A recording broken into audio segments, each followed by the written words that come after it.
നല്ലൊരു ദിവസത്തെ വീഡിയോയിലേക്ക് എല്ലാവർക്കും സ്വാഗതം. ഇന്നിപ്പോൾ ഞാൻ വീട്ടിലോട്ട് പോകാൻ റെഡി ആയിട്ട് നിൽക്കുക. അന്നേരം അമലുക്ക് ഇന്ന് സ്കൂളില്ല. അങ്ങനെ ഞങ്ങൾ റെഡി ആയിട്ട് നിൽക്കുക. വീട്ടിലോട്ട് പോയിട്ട് ആഴ്ചയിൽ ഒരു ദിവസമെങ്കിലും അമ്മ പോകാറുണ്ട്. അങ്ങനെ വിചാരിച്ച് ഇന്ന് ഞങ്ങളും കൂടെ പോകാമെന്ന് പറഞ്ഞ് റെഡി ആയിട്ട് നിൽക്കുക. ഇന്ന് അവിടെ കുറച്ച് കൃഷിയൊക്കെ ഉണ്ട്.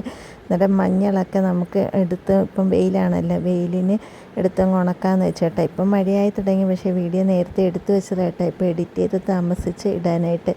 അങ്ങനെ വരുന്ന വീഡിയോ. അങ്ങനെ ഞങ്ങൾ റെഡിയാകുന്ന നിൽക്കുകയാണ്. ചേട്ടനെ കാത്താൻ നിൽക്കുന്നത് കേട്ടോ. ചേട്ടൻ ഓഫീസിലോട്ട് പോകുമ്പോഴത്തേക്ക് നമ്മളെ വീട്ടിൽ കൊണ്ടുവന്ന് ഇറക്കിയിട്ടാണ് ഏട്ടൻ ഓഫീസിലോട്ട് പോകുന്നത്. ചേട്ടൻ കുറേ നേരം കൊണ്ട് റെഡി ആവും കേട്ടോ. വരുന്ന താമസിക്കുന്നത് കൊണ്ട് ഞങ്ങൾ ആ സമയത്ത് ഞാൻ അവിടെ നിന്ന് കുറച്ച് മുറ്റത്തൊക്കെ നിൽക്കുന്ന ചെടീസിൻ്റെ വീഡിയോസൊക്കെ എടുത്തതായിട്ടാ. അമൽ കാറിൽ കയറിയുമ്പോഴേ അങ്ങ് കിടക്കുകയായിട്ട്. കാര്യമെന്ന് പറഞ്ഞാൽ അമലിന് 2 ദിവസം കൊണ്ട് ഒരു പനിയും തലവേദനയൊക്കെ ഉണ്ടായിരുന്നു. അന്നേരം മോന് മൈഗ്രെയിനും ഉണ്ട്, സൈനസൈറ്റിസും ഉണ്ട് കേട്ടോ. അങ്ങനെ അതിൻ്റെ മരുന്ന് കഴിച്ചുകൊണ്ടിരിക്കുക. അന്നേരം ആയുർവേദ മരുന്ന് നമ്മൾ കഴിക്കുന്നത് പെട്ടെന്ന് അങ്ങ് മാറില്ല, 2 ദിവസം എടുക്കും മാറാനായിട്ട്. നമ്മൾ മറ്റേ മരുന്ന് കഴിക്കുമ്പോൾ അന്നത്തെ ദിവസം തന്നെ പെട്ടെന്ന് നല്ല വ്യത്യാസം വരത്തില്ല. ഇത് 2-3 ദിവസം എടുക്കും. അന്നേരം എന്നാലും അവന് പെട്ടെന്ന് കുഞ്ഞിലോട്ട് ആയുർവേദ മരുന്നായതുകൊണ്ട് അവന് 2 ദിവസം കൊണ്ട് തലവേദന ഇപ്പം കുറവുണ്ട്. വെയിലൊന്നും കൊള്ളരുതെന്ന് പറഞ്ഞിട്ടുണ്ട്. അങ്ങനെ നിൽക്കുന്നത്. അന്നേരം ചേട്ടൻ റെഡിയായിട്ട് വന്നിട്ട് പിന്നെ എന്തോ മറന്നു എന്ന് പറഞ്ഞ് വീണ്ടും നമ്മളെ വീട്ടിലാക്കിയിട്ട് വേണം ചേട്ടൻ ഓഫീസിലോട്ട് പോകാനായിട്ട്. അങ്ങനെ പിന്നെ ഞങ്ങൾ ഇറങ്ങിയാട്ടോ വീട്ടിൽ നിന്ന്. സ്കൂളിൽ ആനുവൽ ഡേ ആയിരുന്നു കേട്ടോ. അന്നേരം 2 ദിവസം പനിയൊക്കെ ആയതുകൊണ്ട് നമ്മൾ ഡാൻസിനകത്തു നിന്നൊക്കെ ഒഴിഞ്ഞ് മാറിയായിരുന്നു കേട്ടോ. അവർ ആദ്യം ഡാൻസിനൊക്കെ ഉള്ളതായിരുന്നു, പിന്നെ അതൊക്കെ ഒഴിഞ്ഞ് മാറി. അങ്ങനെ വയ്യാഞ്ഞോണ്ടാട്ടോ ഡാൻസിനൊന്നും ചേരാഞ്ഞത്. അങ്ങനെ പിന്നെ ഞങ്ങൾ വീട്ടിലോട്ട് പോകുന്നതാട്ടോ. വീട് നാട്ടാ ഇപ്പം ഡീസൻ്റ് ബുക്ക് കഴിഞ്ഞ് പിന്നെ നമ്മുടെ AK ഓഡിറ്റോറിയം, ഈ ഓഡിറ്റോറിയത്തിൽ വെച്ചായിരുന്നു അനിയത്തിയുടെ കല്യാണത്തിൻ്റെ ഫംഗ്ഷനൊക്കെ നടന്നത്. അങ്ങനെ പിന്നെ നമ്മൾ നാട്ടെ വീട്ടിലെത്തി. നമ്മൾ വീട്ടിൽ നിന്ന് വരുമ്പോഴത്തേക്ക് ചോറൊക്കെ ആയിട്ടാണ് വരുന്നത്. ഇവിടെ വന്നിട്ട് പിന്നെ ചോറൊക്കെ വെച്ച് കഴിക്കുമ്പോഴത്തേക്ക് സമയമൊക്കെ പോവും. അതുമാത്രമല്ല കുറച്ച് സമയം നമുക്കിവിടെ പിന്നെ കിട്ടത്തുള്ളൂ. അതുകൊണ്ട് ഞങ്ങൾ ചോറൊക്കെ ആയിട്ടാണ് വരുന്നത് കേട്ടോ. തിരിച്ച് ചേട്ടൻ നമ്മളെ ഓഫീസിൽ നിന്ന് വീട്ടിലോട്ട് പോകത്തില്ല, ആ വഴിക്ക് വന്ന് കയറി വിളിച്ചുകൊണ്ടങ്ങ് പോവും. വീട്ടിൽ വന്നപാടെ പിന്നെ അച്ഛൻ്റെ അടുത്ത് പോകും കേട്ടോ. അച്ഛൻ്റെ അടുത്തൊക്കെ പോയിട്ട് പിന്നെ നമ്മൾ നേരെ അവിടെ മുറ്റം തൂക്കാനായിട്ട് ഇറങ്ങാം കേട്ടോ. അങ്ങനെ കുറേ ദിവസമായി കാണും, ഒരാഴ്ചത്തേലേക്ക് കരിയില കാണും. ഇതിപ്പോൾ 2 ദിവസം മുന്നേ വന്നതുകൊണ്ട് കരിയിലൊക്കെ കുറവുണ്ട് കേട്ടോ. അങ്ങനെ പോയി മുറ്റമൊക്കെ തൂത്ത് വൃത്തിയാക്കും. വീടിൻ്റെ സൈഡിലായിട്ടൊരു വലിയൊരു മാവ് ഇപ്പോൾ ഉണ്ട് കേട്ടോ. ആ മാവിന് ഒത്തിരി വലുതൊന്നുമല്ല, കൊച്ചു മാവാണ്. ആ മാവിനകത്ത് നിറച്ച് മാങ്ങ പിടിച്ചിട്ടുണ്ട്, പക്ഷേ ഫുള്ള് പൊഴിഞ്ഞ് വീണുകൊണ്ടിരിക്കുക കേട്ടോ. എന്നാലും വെയിലിൻ്റെ അതുകൊണ്ടായിരിക്കും ഫുള്ള് വീണുകൊണ്ടിരിക്കുന്നത്. അമലുവിനാണെങ്കിൽ റെസ്റ്റ് എടുക്കാൻ പറഞ്ഞില്ല, അവൻ്റെ റെസ്റ്റൊന്നും എടുക്കണ്ട, അവൻ മാങ്ങ എറിഞ്ഞുകൊണ്ടിരിക്കുക കേട്ടോ.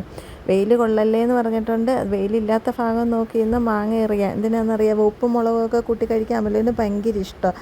അങ്ങനെ അത് കഴിക്കാൻ വേണ്ടിയാണ് മാങ്ങ എറിയുന്നത്. പിന്നെ ഞാൻ നോക്കുന്നത് എന്താണെന്ന്, അവിടെ ഒരു അവക്കാഡോ മരപ്പുണ്ട്. ഒന്നല്ല, ഒരു 2-3 എണ്ണം അടുപ്പിച്ചിങ്ങനെ നിൽപ്പുണ്ട്. അതിനകത്ത് നമ്മൾ തറയിൽ നോക്കിയാകുമ്പം ഒരെണ്ണം അവിടെ കിടന്നു കേട്ടോ, എന്തോ കടിച്ചിട്ടിരുന്നതാണ്. അന്നേരം അതിനകത്ത് ഇങ്ങനെ നോക്കിയാൽ, സൂക്ഷ്മമായിട്ട് നോക്കിയാൽ കാണാൻ ഒക്കത്തില്ല. ഇതിന് ഈ ഇലയുടെയും ഇടയ്ക്ക് നിൽക്കുമ്പോഴത്തേക്ക് പച്ച കളറിനകത്ത് നമുക്ക് അറിയാനേ പറ്റത്തില്ല. അങ്ങനെ അമലേശ്വരെണ്ണം കണ്ടുപിടിച്ച് തന്നിട്ടുണ്ട് കേട്ടോ. അത് പിച്ചിയില്ല കേട്ടോ. പിച്ചാനെന്ന് പറഞ്ഞാൽ ചെറുതാണ്, കുറച്ച് പൊക്കത്തിലാണ് നിൽക്കുന്നത്. നമുക്കങ്ങനെ പെട്ടെന്ന് പിച്ച ഒക്കത്തില്ല. ടെറസിൽ കയറി മേളിൽ കയറിയെങ്കിൽ മാത്രമേ പിച്ച ഒക്കത്തുള്ളൂ. അങ്ങനെ അതുങ്ങൾ ഇച്ചിരിയും കൂടെ വലുതാവട്ടെന്ന് പറഞ്ഞ് നിർത്തിയേക്കുക. പക്ഷേ കിട്ടുമോയെന്ന് അറിഞ്ഞൂടാ, വല്ലതും വവ്വാല അങ്ങനെ വറാഞ്ചെന്നോന്ന് അറിഞ്ഞൂടാ. ഒരെണ്ണം കടിച്ചിട്ടിരുന്നത്, അതെന്തോ വവ്വാല ഏതാണ്ട് കടിച്ചിട്ടിരുന്നതാണ്. പിന്നെ ഞാനും അമ്മയും കൂടെ ഫുള്ള് മുറ്റം എല്ലാം അങ്ങ് തൂത്ത് വൃത്തിയാക്കിയിട്ട്, വൃത്തിയാക്കിയെന്ന് പറഞ്ഞാൽ എല്ലാം കരിയിലകളെല്ലാം വാരിയിട്ട് അങ്ങ് തീയിട്ട് അവിടെ ഫുള്ളങ്ങ് വൃത്തിയാക്ക്. ഇതിന് മുമ്പൊക്കെ ഞാനിവിടെ വന്നാൽ തൂക്കാറേ ഇല്ലായിരുന്നു കേട്ടോ. തൂക്കാറില്ല എന്ന് പറഞ്ഞാൽ അച്ഛനെ തൂക്കാൻ ചൂലെടുക്കാനേ സമ്മതിക്കത്തില്ല, വഴക്ക് പറയും. എനിക്ക് ഇയർ ബാലൻസിൻ്റെ പ്രശ്നമുണ്ട് കേട്ടോ. അങ്ങനെ ഇടയ്ക്ക് കുറേ വർഷം, ഇപ്പോൾ ഏതാണ്ട് 3-4-5 വർഷമായി, വർഷങ്ങൾക്ക് മുമ്പ് ഇതേപോലെ ഇയർ ബാലൻസ് വന്ന് ഏതാണ്ട് 1.5 മാസത്തോളം എനിക്ക് നടക്കാനൊക്കെ നല്ല ബുദ്ധിമുട്ടുകളായിരുന്നു. അങ്ങനെ കിടക്കേണ്ടിയൊക്കെ വന്ന് അതിനുശേഷം അച്ഛനെ വഴക്ക് പറയായിരുന്നു. ഇപ്പം പിന്നെ ഡോക്ടർ പറഞ്ഞ് കുറേശ്ശെ നമ്മൾ ചെയ്ത ജോലികളൊക്കെ ചെയ്ത് തുടങ്ങിക്കോളാൻ പറഞ്ഞ്. അതിന് ഇപ്പോൾ എനിക്ക് വലിയ പ്രശ്നമില്ല. എന്നാലും നമ്മളിങ്ങനെ ശ്രദ്ധിച്ച് വേണം. പെട്ടെന്നങ്ങ് കുനിയോ പെട്ടെന്ന് ഇങ്ങനെ തൂക്കുമ്പം തന്നെ ഒരു ബാലൻസിലൊക്കെ നിന്ന് തൂക്കുകയാണെങ്കിൽ വലിയ പ്രശ്നമില്ല. പിന്നെ ഇപ്പോഴും ലിഫ്റ്റിൽ കയറുന്നതിന് ഭയങ്കര പ്രശ്നം കേട്ടോ. ലിഫ്റ്റിൽ കയറാൻ ഒട്ടും ഒക്കെ, അതിൽ ലിഫ്റ്റിൽ കയറി ആ നിമിഷം എനിക്കിപ്പോഴും തല ഇറങ്ങുന്നുണ്ട്. കുറേ വട്ടം ഞാൻ കയറി ശ്രമിച്ചു നോക്കിയിട്ടുണ്ട്, പക്ഷെ പറ്റുന്നില്ല. കയറി കഴിയുമ്പോഴത്തേക്ക് നല്ലൊരു തലകറക്കം വരും.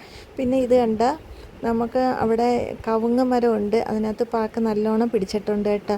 അന്നേരം അത് പിന്നെ മൊത്തം പൊഴിഞ്ഞ് വീഴും. അന്നേരം ഞങ്ങൾ തൂക്കാനായിട്ട് ചെല്ലുമ്പോഴത്തേക്ക് ഫുള്ള് പറക്കി വയ്ക്കും. ഇതൊന്ന് അമ്മയാണെങ്കിലേ കവുങ്ങ് പിന്നെ തൊലി ഇരിഞ്ഞിട്ട് അതിനകത്തെ പാക്കുണ്ടല്ലോ, പാക്ക് കൊണ്ടുവന്ന് കടയിൽ കൊടുക്കും, കടയിൽ തൂക്കിയെടുക്കും, നല്ല വില കിട്ടും കേട്ടോ. അങ്ങനെ അന്നിടത്തേക്ക് അമ്മ തൊട്ടടുത്തൊരു കടയുണ്ട്, ആ കടയിൽ പോയി തണ്ണിമത്തനൊക്കെ മേടിച്ചുകൊണ്ട് വരിക കേട്ടോ, ജ്യൂസ് അടിക്കാനായിട്ട്. വീട്ടിൻ്റെ തൊട്ടടുത്ത് തന്നെ കടകളെല്ലാം ഉള്ളതുകൊണ്ട് നമുക്ക് പിന്നെ ഒന്നിനും ബുദ്ധിമുട്ടില്ല. അവിടെ വരുമ്പം തന്നെ ഫുഡിനായാലും എല്ലാത്തിനും ഹോട്ടലും എല്ലാം ഉണ്ട് കേട്ടോ. അന്നേരം പിന്നെ വരുമ്പം പോയി മേടിച്ച് എന്തെങ്കിലും കഴിക്കണമെങ്കിൽ കഴിക്കുകയോ, ഫുഡ് കൊണ്ടുവന്നില്ല എന്നുണ്ടെങ്കിൽ അങ്ങനെയുള്ള ഒരു വിഷമമൊന്നുമില്ല. അങ്ങനെ പിന്നെ അമ്മ തണ്ണിമത്തൻ മേടിച്ചുകൊണ്ട് വന്ന് ഞങ്ങളത് ജ്യൂസ് അടിച്ച് എല്ലാവരും കുടിച്ചത് കേട്ടോ. തണ്ണിമത്തൻ മേടിക്കാൻ പോയപ്പോൾ അമ്മമ്മ മുട്ടായും കൂടെയൊക്കെ മക്കൾക്ക് മേടിച്ചു കൊടുത്തിട്ടുണ്ട് കേട്ടോ. അതൊക്കെ ഇരുന്ന് കഴിക്കുക. പിന്നെ ഞാൻ തണ്ണിമത്തൻ കുടിക്കാൻ പറഞ്ഞ് ആകുമ്പോഴത്തേക്ക് പിന്നെ അത് കുടിച്ച്. അവർക്ക് മുട്ടായി കിട്ടിക്കഴിഞ്ഞാൽ പിന്നെ അത് മതി കേട്ടോ. പിന്നെ വേറെ ആഹാരങ്ങളോ അങ്ങനെ ഒന്നും വേണമെന്നില്ല, കുറേ മുട്ടായി മാത്രം കഴിക്കുന്ന സ്വഭാവം. നിങ്ങളെയൊക്കെ മക്കൾ ഇങ്ങനെയാണോ? പിന്നെ തണ്ണിമത്തൻ ജ്യൂസൊക്കെ കുടിച്ചു കേട്ടോ, കുറേ കഴിഞ്ഞപ്പോഴത്തേക്ക് കുടിച്ച്. നേരത്തെ ഇവിടെ വന്നിരുന്ന് ഇങ്ങനെ ജ്യൂസ് കുടിക്കുമ്പോൾ നേരെ ഓപ്പോസിറ്റ് അച്ഛൻ കാണുമായിരുന്നു കേട്ടോ. അച്ഛൻ വന്ന് ആ കസേര ഇരിക്കും, അച്ഛൻ്റെ ഒരു ചാരു കസേരയുണ്ട്, ആ ചാരു കസേരയിൽ അച്ഛൻ വന്നിരിക്കും കേട്ടോ. അവിടെ ഇരുന്നാണ് നമ്മൾ കുറേ കാര്യങ്ങൾ അച്ഛനുമായിട്ടിരുന്ന് പറയുകയും ഒക്കെ ചെയ്യും. ഇവിടെ ഇരിക്കുമ്പോഴാണ് ഞാൻ അച്ഛനെ വീഡിയോസ് എല്ലാം കാണിച്ചു കൊടുക്കാറുള്ളത് കേട്ടോ. ആ മരിക്കുന്നതിന് ആ ആഴ്ചയിൽ ഞാൻ അച്ഛന് ഇവിടെ ഇരുന്ന വീഡിയോസ് കാണിച്ചു കൊടുത്തു. പിന്നെ നമുക്ക് റോഡിലോട്ട് കുറേ മുരിങ്ങമരമൊക്കെ നിൽപ്പുണ്ടായിരുന്നു കേട്ടോ. മുരിങ്ങയിൽ നിറച്ച് മുരിങ്ങയ്ക്ക ഉണ്ടായിരുന്നു, മുരിങ്ങയ്ക്ക ഉണ്ടായിരുന്നു. അന്നേരം അമ്മ താഴെ കടയിൽ പോയില്ലേ, പോയിട്ട് വന്നപ്പോൾ അമ്മ പറഞ്ഞ് അതിനകത്തൊരു മുരിങ്ങയ്ക്ക പോലും ഇല്ല, അങ്ങാണ്ട് ഒന്നോ രണ്ടോ ഒക്കെ നിൽക്കുന്നു, നിറച്ച് പിടിച്ച് നിന്നതായിട്ട് ആരോ പിച്ചിക്കൊണ്ട് പോയെന്ന് പറഞ്ഞു. അതിൻ്റെ കമ്പ് നമ്മളെ വീട്ടിൻ്റെ തൊട്ട് താഴത്തെ അവിടെ കിടപ്പുണ്ട്, ആരോ പിച്ചെന്നൊന്നും അറിയില്ല കേട്ടോ. കുറേ പിച്ചിയും കൊണ്ടുപോയി. അമലുവിന് റെസ്റ്റ് എടുക്കാൻ പറഞ്ഞ കേട്ടോ. എന്നിട്ട് അമലുവിന് റെസ്റ്റൊന്നും ഇല്ല, മേളിൽ കയറി ഇരിപ്പുണ്ട്, മതിലിൻ്റെ മുകളിൽ കയറി ഇരിക്കുക. അവർക്ക് ഇവിടെ വരുമ്പോഴേ ഫോണോ അങ്ങനെ ടി വിയോ ഒന്നും വേണമെന്നില്ല കേട്ടോ. അവർക്ക് ഇവിടെ നടന്ന് ഇങ്ങനെ മരത്തിലൊക്കെ കയറി ഇങ്ങനെ നടക്കാൻ ഭയങ്കര ഇഷ്ടമാണ് അവർക്ക് ഇവിടെ വന്നാൽ. അങ്ങനെ കുറേ നേരത്തെ ശ്രമത്തിൻ്റെ ഫലമായിട്ട് ഞാൻ ആ മുരിങ്ങക്കമ്പ് വലിച്ചൊടിച്ചിട്ടുണ്ട് കേട്ടോ. അതിനകത്ത് 2-3 മുരിങ്ങയ്ക്കുണ്ട് കേട്ടോ. ബാക്കി ഇത്രയും ആരോ കൊണ്ടുപോയി നിറച്ച് പിടിച്ച് നിന്നായിരുന്നു കേട്ടോ. ബാക്കി ഇത്രയും പിടിച്ച് കൊണ്ടുപോയിട്ടുണ്ട്. പിന്നെ ഇനി ഒരു കമ്പ് അതിൻ്റെ ഇടയിലോട്ട് നിൽപ്പുണ്ട്. അന്നേരം അപ്പുറത്തെ സൈഡിൽ കൂടെ മറ്റേ കറണ്ടിൻ്റെ കമ്പി പോയേക്കുന്നത്, അതുകൊണ്ട് വലിയ പ്രശ്നമില്ല. ഇപ്പുറത്തെ സൈഡിലൂടെ നമ്മൾ ഈ സൈഡിൽ കൂടെ വലുതായിട്ടൊന്നും പോയിട്ടില്ല. കേബിളിൻ്റെ ഒരു വയർ മാത്രമേ അതിലകത്തൂടെ പോയിട്ടുള്ളൂ. അങ്ങനെ പിന്നെ നമ്മൾ മുരിങ്ങയ്ക്ക ഒടിച്ചു. ഇനി അതിനകത്ത് ഒരു കമ്പിനകത്തും കൂടെ 1-2 മുരിങ്ങയ്ക്ക നിൽപ്പുണ്ട് കേട്ടോ. പിന്നെ നേരെ പോകുന്നത് എവിടെയാണെന്നറിയാമോ? ചക്ക എടുത്താനാണ് പോകുന്നത് കേട്ടോ. അതിനകത്ത് ചക്ക വിളഞ്ഞിരിപ്പുണ്ടെന്ന് പറഞ്ഞു. അന്നേരം അമ്മ ആദ്യം പിടിക്കാൻ നോക്കുന്ന പറ്റിയില്ല. പിന്നെ ഞാൻ പറഞ്ഞ് അമ്മയ്ക്ക് എത്തത്തില്ല, ഞാൻ പിടിച്ചിടാമെന്ന് പറഞ്ഞ് ഞാൻ പിടിച്ചിടുന്നതായിട്ടാ. കുറച്ച് വലിയൊരു ചക്കയായിരുന്നു, അതുകൊണ്ട് തന്നെ നമുക്ക് എടുത്തുകൊണ്ടൊക്കെ വരാൻ ഭയങ്കര ബുദ്ധിമുട്ടായിരുന്നു. അവിടുന്ന് പിന്നെ ഞങ്ങൾ ഉരുട്ടിയാണ് നമ്മൾ വീട്ടിലെത്തിച്ചത്. ഞാനും അമ്മയും കൂടെ തകർത്ത് ഉരുട്ടലായിരുന്നു. ഉരുട്ടി ഞങ്ങൾ വീട്ടിലെത്തിച്ച്. അങ്ങനെ വീട്ടിലെത്തിയിട്ട് പിന്നെ അവിടെ ചെന്നപ്പോൾ അമ്മ പറഞ്ഞ് ഇത് വിളഞ്ഞാണോ എന്നൊരു സംശയമുണ്ട്, നമുക്ക് തുറന്ന് നോക്കാമെന്ന് പറഞ്ഞിട്ടാട്ടോ. അങ്ങനെ ഞങ്ങൾ ചക്ക തുറന്ന് നോക്കിയപ്പോഴത്തേക്ക് നല്ല വിളഞ്ഞ ചക്കയായിരുന്നു. പിന്നെ തെങ്ങുമുട്ടിലൊക്കെ തേങ്ങയൊക്കെ കിടപ്പുണ്ടായിരുന്നു കേട്ടോ. അതൊക്കെ പറക്കിയെടുത്ത് അത് കൊട്ടത്തേങ്ങയായി. അന്നേരത്തേക്ക് എൻ്റെ ഇട്ടുന്ന ഡ്രസ്സ് മൊത്തവും ചക്കയുടെ കറയായിട്ടോ. പിന്നെ നമ്മൾ ഇരിക്കുന്ന ഈ ബേസ്മെൻറ്റിനകത്ത് മറ്റേ ചെറിയ ഈച്ചയുണ്ടല്ലോ, തേനീച്ചയുടെ കൂടെ ഉണ്ടെന്ന് തോന്നുന്നു അകത്ത് കേട്ടോ. ഇത് കുറേ വർഷങ്ങളായി, പണ്ട് തൊട്ടേ ഉള്ളതാണ്. നമ്മൾ കുറേ വട്ടം ഇത് പാത്രത്തിലൊക്കെ കുടമൊക്കെ വെക്കത്തില്ലേ, അങ്ങനെയൊക്കെ കയറ്റാനൊക്കെ ശ്രമിച്ചിട്ടുണ്ട്. അന്നേരമൊന്നും കയറിയിട്ടൊന്നുമില്ല. പിന്നെ അതിനകത്ത് കൂടുണ്ട്, അതിപ്പോഴും അതേപോലെ അവിടെ ഉണ്ട് കേട്ടോ. അങ്ങനെ ഞാൻ അമലുവിന് അത് പറഞ്ഞു കൊടുക്കുകേട്ടോ, അങ്ങനെ അവിടെ ഒരു കൂടുണ്ടെന്നൊക്കെ അമലുവിന് പറഞ്ഞു കൊടുക്കുന്നതാണ്. ഇവിടുത്തെ എല്ലാം ഒതുക്കി വെച്ചിട്ട് ഞങ്ങൾ നേരെ പിന്നെ മഞ്ഞൾ കിളയ്ക്കുന്നതിനകത്തോട്ടും വെയിലുള്ള സമയത്താണെങ്കിൽ പെട്ടെന്ന് പുഴുങ്ങിയിട്ട അന്നേരം നമുക്ക് എല്ലാ ദിവസവും പെരയുടെ മേളിൽ നിന്ന് വാരിയെടുക്കണ്ട, അവിടെ അങ്ങ് ഇട്ടിരുന്നാൽ മതി കേട്ടോ. അന്നേരം നല്ല വെയിലത്ത് കിടന്ന് ഉണങ്ങി, അന്നേരം വെയിലും മഞ്ഞും എല്ലാം കൊണ്ട് ഉണങ്ങി വരും. അങ്ങനെയാണ് നമ്മൾ പുഴുങ്ങി പെരയുടെ മേളിൽ ഇടുന്നത്. അങ്ങനെ ഇപ്പം നല്ല വെയിലുണ്ടല്ലോ, ആ സമയത്ത് നമ്മൾ ഇടാനായിട്ട് പെട്ടെന്ന് നമ്മൾ മഞ്ഞൾ കിളക്കുക കേട്ടോ. അമലുവിനും അമരിക്കൊക്കെ ഇത് ഭയങ്കര ഇഷ്ടമായിട്ട് ഇവിടെ വന്നാൽ ഇങ്ങനെ അയ്യത്തെല്ലാം നടന്ന് അയ്യത്തെല്ലാം കിളയ്ക്കാനും സാധനങ്ങൾ പറക്കാനും ഒക്കെ ഭയങ്കര ഇഷ്ടമാണ് അവർക്കവിടെ ഓടി നടക്കാനായിട്ട്. അങ്ങനെ അവർ വന്നവിടെ അമലുവനാണെങ്കിൽ ഇങ്ങനെ കിളയ്ക്കാനായിട്ട് മേടിച്ച് അമ്മയുടെ ഞങ്ങളതിന് കുന്താലിയൊക്കെ മേടിച്ച് അവൻ തന്നെ കൊച്ചൊരു കുന്താലി ഉണ്ടായിരുന്നു കേട്ടോ, അതൊക്കെ മേടിച്ച് അവൻ തന്നെ കിളയ്ക്കുന്നുണ്ടായിരുന്നു ഇടയ്ക്കിടയ്ക്ക്. മഞ്ഞളിൻ്റെ മൂടൊക്കെ എവിടെയാണെന്ന് അറിയാമല്ല, നല്ല ഉണങ്ങി കിടക്കുകയല്ലേ, പിന്നെ അന്നേരം കരിയിലയൊക്കെ കയറി കിടപ്പുണ്ട്. അങ്ങനെ പിന്നെ നമ്മൾ ആ തൊട്ടടുത്തൊരു പ്ലാവുണ്ട്, പ്ലാവിൻ്റെ കരിയിലായിരുന്നു തോനെ. അങ്ങനെ ആ കരിയിലയും പിന്നെ മഞ്ഞൾ ഉണങ്ങിയത് എല്ലാം ഉണ്ടായിരുന്നു കേട്ടോ. അതെല്ലാം ഫുള്ള് തൂത്ത് മാറ്റുമ്പോഴത്തേക്ക് നമുക്ക് മൂട് തെളിഞ്ഞു വരുന്നുണ്ടായിരുന്നു.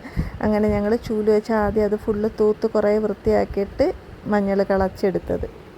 ഇതിപ്പോൾ ഏകദേശം 2 വർഷമായിട്ട് ഇവിടുത്തെ മഞ്ഞൾ കിളച്ചിട്ട്. അന്നേരത്തേക്ക് അതിൻ്റെ ഇലയ്ക്കൊക്കെ നല്ല കട്ടിയായിരുന്നു. അങ്ങനെ അമ്മ ഏതോ ഒരു ഇലയിൽ പിടിച്ച് വലിച്ചപ്പോഴത്തേക്ക് അമ്മയുടെ കൈയും കൂടെ മുറിഞ്ഞങ്ങ് പോയിട്ട്.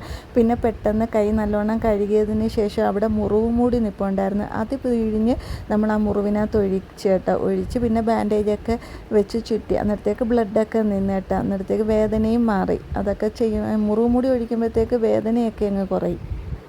അച്ഛനാണെങ്കിൽ മരുന്നുകളെല്ലാം ഇങ്ങനെ സേഫായിട്ട് സൂക്ഷിച്ച് വയ്ക്കും കേട്ടോ. ഒരു കൈ മുറിഞ്ഞാൽ എന്തായാലും പെട്ടെന്ന് എടുക്കണമെന്നുള്ള രീതിയിൽ എല്ലാം സേഫായിട്ട് വെച്ചേക്കാം. അങ്ങനെ പോയി അതിൽ നിന്ന് മരുന്നുകളെല്ലാം എടുത്തുകൊണ്ട് വന്നു കേട്ടോ. അമലുവിനാണെങ്കിൽ എല്ലാ സാധനവും എവിടെ ഇരിക്കുന്നതെന്നല്ല കൃത്യമായിട്ട് അറിയാം. അങ്ങനെ പോയി അവ എടുത്തുകൊണ്ട് വന്ന് അമ്മയുടെ കയ്യിൽ കെട്ടിയൊക്കെ കൊടുത്തേട്ടാ. നമ്മൾ പിന്നെ പോയിട്ട് ബാക്കി മഞ്ഞളും കൂടെയൊക്കെ കിളച്ചിട്ട് ഇല്ലെങ്കിൽ പിന്നെ മഴയായിപ്പോയാൽ അത് പിന്നെ കിളയ്ക്കാനൊക്കെ പാടല്ലേ. അതുകൊണ്ട് അതും കൂടെ കിളയ്ക്കാൻ പാടല്ല, കിളച്ചിട്ട് ഉണക്കാൻ പാടാണ്, വെയിലില്ലെങ്കിൽ ഉണങ്ങാൻ പാടല്ലേ. അങ്ങനെ അതും കൂടെയൊക്കെ കിളച്ചിട്ട് പിന്നെ നമ്മൾ വന്ന് മുട്ട മേടിച്ചിട്ടുണ്ടായിരുന്നു. മുട്ടയൊക്കെ പൊരിച്ച് അമലുവിനും അമരിക്കൊക്കെ ചോറ് കൊടുത്ത് ഞങ്ങളും ഒക്കെ ചോറ് കഴിച്ചിട്ട് പിന്നെ നമുക്ക് വീട്ടിൻ്റെ ഫ്രണ്ടിലൊരു ടാങ്ക് ഉണ്ട്. ആ ടാങ്കിനകത്ത് മീൻ കിടപ്പുണ്ട്. മീന് ചോറ് കൊടുക്കാനായിട്ട് പോയ കേട്ടോ ഇത്.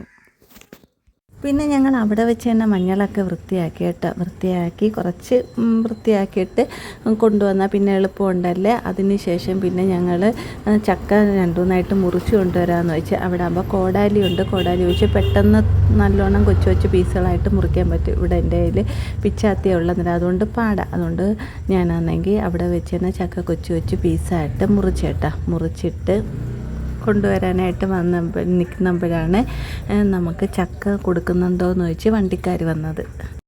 അങ്ങനെ നമ്മൾ അവർക്ക് ചക്ക കൊടുക്കാമെന്ന് പറഞ്ഞിട്ടാണ് നമ്മൾ പറഞ്ഞ് താഴെ നിൽക്കുന്ന ചക്കകളൊന്നും എടുക്കല്ലേ, നമ്മൾ ആവശ്യത്തിന് വേണ്ടി നിർത്തണം. മുകളിലോട്ട് നിൽക്കുന്ന ചക്കകൾ നമുക്ക് കൊടുക്കാമെന്ന് പറഞ്ഞിട്ടാണ്. അന്ന് പറഞ്ഞാൽ മുകളിൽ നിൽക്കുന്ന ചക്കകൾ നമുക്ക് അടത്താൻ ഭയങ്കര പാടായിരിക്കും. പിന്നെ അടത്തുന്നതിന് അന്ന് ഈ മഴ സമയമാകുമ്പോൾ ആരും പ്ലാവിലൊന്നും കയറത്തൊന്നുമില്ല. അതുകൊണ്ട് പിന്നെ ബുദ്ധിമുട്ടായിരിക്കും. പിന്നെ തൊട്ടടുത്തൊക്കെ വീടുകളുണ്ട് കേട്ടോ, അവർക്കുള്ള വീട്ടിലൊക്കെ മുറ്റത്തൊക്കെ വീഴാൻ സാധ്യതയുണ്ടെന്ന് നമ്മൾ പറഞ്ഞ് ആ ചക്ക ഫുൾ അടത്തിക്കൊള്ളാൻ പറഞ്ഞ്. അങ്ങനെ ഒരു വലിയ ചക്കകളല്ല കേട്ടോ, കൊച്ചു ചക്കകളാണ് ഇപ്പോൾ അവർ പറഞ്ഞത്. അത് ഇടിച്ചക്ക പരുവുണ്ടല്ലോ, ആ പരുവത്തിലുള്ള ചക്കകളായിരുന്നു. എന്നാലും അതിൻ്റെ ഇടയിലൊക്കെ ഫുള്ള് മുകളിലായിട്ട് വലിയ 2-3 ചക്കകൾ നിൽപ്പുണ്ടായിരുന്നു കേട്ടോ. അങ്ങനെ അവർ അതെല്ലാം ഫുള്ള് അടത്തി നമുക്ക് കുഴപ്പമില്ലാത്ത രീതിയിൽ പൈസ തന്നിട്ടാണ് അവരടത്തിയത്. കഴിഞ്ഞ വർഷവും നമ്മൾ ഇവർക്ക് തന്നെയായിരുന്നു ചക്ക കൊടുത്തത് കേട്ടോ. അതുകൊണ്ട് അവർക്ക് അറിയാമായിരുന്നു ഇവിടെ ചക്ക ഉള്ളത് അറിയാമായിരുന്നു. അവരതുകൊണ്ട് വന്ന് 2 ദിവസം മുന്നേ അവർ വന്നെന്നാണ് പറഞ്ഞത്. അന്നേരം ആളില്ലാഞ്ഞ് അവർ തിരിച്ചു പോയി. അങ്ങനെ പിന്നെ ഇന്നിപ്പം അതിലേ നോക്കുമ്പോൾ ആൾ നിൽക്കുന്നത് കൊണ്ട് പിന്നെ അവർ കയറി വന്നത്. ഇടിച്ചക്ക പരുവത്തിനുള്ള ചക്കയായിരുന്നു കേട്ടോ തോന്നി അവർ കൊണ്ടുപോയത്. അവരുടെ വണ്ടിയിലും അതേപോലത്തെ ചക്ക ഒത്തിരി ഉണ്ടായിരുന്നു. അവർ പറഞ്ഞത് ഇവർക്ക് ഇവിടെ നിന്ന് കുണ്ടറയിലെങ്ങാണ്ട് വരും, എന്നിട്ട് ലോഡ് കണക്കിന് അവർക്ക് ലേലം എടുത്തിട്ട് അവരുടെ നിന്ന് ഏതൊരു കമ്പനിയിലോട്ട് പോകും. അവിടെ ഇത് എന്തൊക്കെയോ പ്രോസസ്സൊക്കെ കഴിഞ്ഞ് ഇത് കവറുകളിൽ മാവ് രൂപത്തിൽ വരുമെന്നാണ് അവർ പറഞ്ഞത്. അങ്ങനെ കൊണ്ടുപോകാനായിട്ടുള്ള ചക്കയാണെന്ന് അവർ പറഞ്ഞ് എടുത്തുകൊണ്ട് പോയത്. പിന്നെ അവർ വണ്ടിയൊക്കെ ഇറക്കിയിട്ട് അവർ തന്നെ ഗേറ്റൊക്കെ നമുക്ക് അടച്ചു തന്നാൽ. ഗേറ്റാണെങ്കിൽ നമ്മൾ സ്ഥിരം ഇപ്പം തുറക്കാത്തതുകൊണ്ട് ചെറിയ ടൈറ്റ് ഉണ്ട് കേട്ടോ. അങ്ങനെ അവർ തന്നെ ഗേറ്റ് പൊക്കി നല്ലോണം അടച്ചൊക്കെ തന്നിട്ടാണ് പോയത് കേട്ടോ. അവർ പോയതിന് ശേഷം പിന്നെ നമ്മൾ ചക്ക കൊച്ചു പീസുകളാക്കി മുറിച്ച് വീട്ടിലോട്ട് കൊണ്ടുവരാനായിട്ട്. അമലുവിനും അമരിക്കാണെങ്കിൽ ഇവിടെ വന്നു കഴിഞ്ഞാൽ ഈ പാള കണ്ട ഒന്ന് ഇങ്ങനെ 2 പേരെ അങ്ങോട്ടും ഇങ്ങോട്ടും ഇരുന്ന് വലിച്ചില്ലെന്നുണ്ടെങ്കിൽ അവർക്കൊരു സമാധാനമില്ല. അത് പണ്ട് ഞാനൊക്കെ കുഞ്ഞിലെ ഒത്തിരി കളി കളിച്ചിട്ടുള്ളതായിട്ട് അനിയത്തിയെ വെച്ചുകൊണ്ട് വലിക്കുക, അവൾ എന്നെ വലിക്കുകയൊക്കെ ചെയ്തിട്ടുള്ളതാണ്. അങ്ങനെ പിന്നെ അമലും അമരിയും ഇത് പാള വെച്ച് ഇങ്ങനെ വലിച്ചുകൊണ്ട് നടക്കുമായിരുന്നു. ഒരു 6 മണിയാകുമ്പോഴത്തേക്ക് ചേട്ടൻ എത്തിയിട്ടുണ്ട്. പിന്നെ ഗേറ്റൊക്കെ തുറന്ന് ഏട്ടൻ വണ്ടി എടുത്ത് അകത്തിട്ട് കേട്ടോ. പിന്നെ നമ്മൾ ഡിക്കിയിൽ എല്ലാ സാധനങ്ങളും വാരി വെക്കുക കേട്ടോ. മഞ്ഞളും അങ്ങനെയുള്ള എല്ലാ സാധനങ്ങളും വാരി വെച്ച് ഡിക്കി നിറച്ച് ഇനി നമ്മൾ വീട്ടിലോട്ട് പോകാനായിട്ട് തയ്യാറെടുക്കുക. അന്നേരത്തേക്ക് ഞാൻ ചേട്ടന് തണ്ണിമത്തൻ്റെ ഒരു ജ്യൂസ് അടിച്ച് വെച്ചിട്ടുണ്ടായിരുന്നു. അതൊക്കെ കുടിച്ച് നമ്മൾ വീട്ടിലോട്ട് പോകാനായിട്ട് റെഡിയായേ. അങ്ങനെ എൻ്റെ ഈ വീഡിയോ ഇവിടെ അവസാനിക്കുന്നു കേട്ടോ. അടുത്ത പുതിയ വീഡിയോ വരുന്നത് വരെ എല്ലാവർക്കും tata. Okay bye bye, see U.